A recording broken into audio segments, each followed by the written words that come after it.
સુરત શહેરના Bestan police station વિસ્તારમાં આજ રોજ એક હૃદયદાવક અકસ્માતની ઘટના સામે આવી હતી।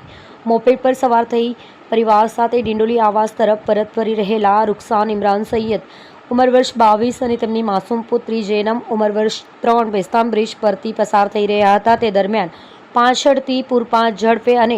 ગફલતભરી રીતે આવી રહેલા એક ડમ્પર ચાલકે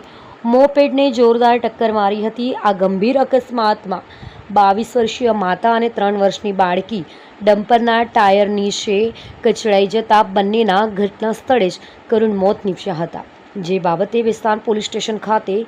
બીએનએસની કલમ 106(1) 125 AB 281 223 તથા એમયુ એક્ટની કલમ 187 184 મુજબ તથા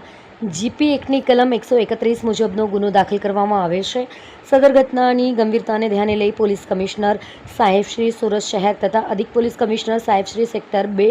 સુરત શહેર તથા નાયબ પોલીસ કમિશનર સાહેબ શ્રી ઝોન 6 તથા મદદનીશ પોલીસ કમિશનર સાહેબ શ્રી જે ડિવિઝન સુરત શહેર નાઓની સૂચના અને માર્ગદર્શન હેઠળ બેસ્તાન પોલીસ સ્ટેશનના police inspector Shri SB Desai તથા સર્વેલન્સ સ્ટાફના police sub inspector Shri SG Chauhan નાઓએ સદર અકસ્માત સર્જનાર આરોપીને પકડવા માટે આપેલ સૂચના અને માર્ગદર્શન હેઠળ સર્વેલન્સ સ્ટાફના એએસઆઈ રીતેશભાઈ મોહનભાઈ તથા અસિસ્ટન્ટ પોલીસ કોન્સ્ટેબલ ઇન્દ્રસિંહ હરુભા નાઓને સદર અકસ્માત સર્જનાર આરોપી ડ્રાઈવર નામે આશીષ